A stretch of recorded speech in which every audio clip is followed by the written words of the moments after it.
Hi, I'm Michael Artsis. Thanks for joining us. Gene Fugett is on Skype. He's going to talk about the NFLPA negotiations. Gene, anything new today? Well, they met today, and again, I would say it was probably a lack of negotiations. I don't see any indication of anything happening anytime soon. It seems like more preparation was in order. We, as players and former players, were trying to work on our communication system and hoping for the best, but preparing for the worst. So the worst will be that in the future, players, current players, will not have their health benefits, and we want to make sure that their families are protected and that they understand that. And of course, try to figure out the guys who had surgery and off-season injuries, like most of us do every year. And if it's the facilities are going to be closed, where guys can rehabilitate and try to get healthy. So there are all kinds of things that you never really think about when something like this happens. And we're all sort of scratching our heads because we're prepared, even though we don't like the deal that they canceled, we're prepared to work under that to at least to keep talking to try to get something better. But right now, they're not even prepared to do that. So we're not very hopeful. There's a lot of news about decertification. There's a lot of news that the two sides sat down for 4 hours today and made some progress. Kevin Mawai said, at least we're talking, and that was a good thing. But before we get into that, I want to talk about the surgery situation, the off-season surgery situation. Normally, the teams cover those expenses. What happens now as a guy rehabs? Who's paying for that?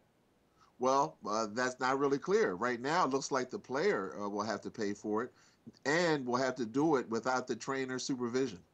And when you say communication, when you talk about you guys having communication and getting that in line, are you talking about telling the guys where they can rehab, or also telling them, what's going on with the negotiations?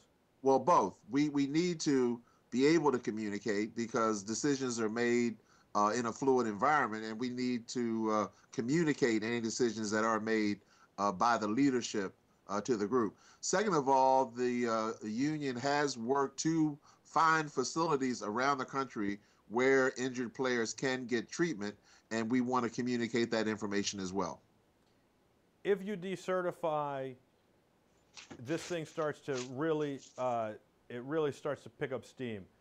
Do you think that that is going to happen in the next 24 hours? I mean, it really has to, because if you don't decertify now, you lose leverage and you have to wait 6 months to decertify, from everything that I've read. Well, we have a lot of confidence in our leadership, and I understand that our union has voted to do so if our leadership believes that's the best thing to do. So we have all of our options open, and this all started as a result of a settlement of an antitrust suit where the NFL was guilty of doing things in their own interest and not ours. And now they've been found guilty of the very same thing. So we don't have a lot of confidence in their integrity at this point. I was going to say that. Is there a lot of distrust and maybe animosity from the players towards the owners? Do you guys? Well, it's not I wouldn't say animosity, but they're not very professional about it. We have been asking from day one for them to open their books. They said that they're not making enough money, and we don't know how much they're making. So, it's very difficult. And we've got the head of the Senate asking them to open their books. I mean, they won't do it. So if they Why do you won't do think that that, is? they won't negotiate, If you and had they're to not guess, negotiating now. So that doesn't give us very much that we can do. Gene, if you had to They're the guess, ones that have control of everything. if you had to guess, why do you think they're acting like this? I mean, nobody's a winner in this situation. Everybody's a loser. Well, they Especially, haven't lost any money yet, and they're pretty smart guys. Their lawyers are pretty smart, and they must believe that they can break the union or beat the union down to get them to take something less than what we had already achieved many years ago. So that's the only thing I can understand. It's very hard to understand, frankly. usually, when a negotiation like this happens, the union doesn't go backwards. It either goes forwards or maintains. I can't really understand why their line of thinking would be that you guys should take a cut and that things should change, especially if they won't open the books and say, look, we really are taking losses here. Something needs to give.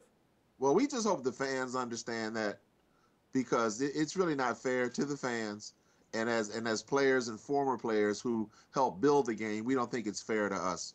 So there's been a lot of inequities, and it'll continue until maybe we can get an improved, fair agreement. And right now, we're on a path of not doing that anytime soon.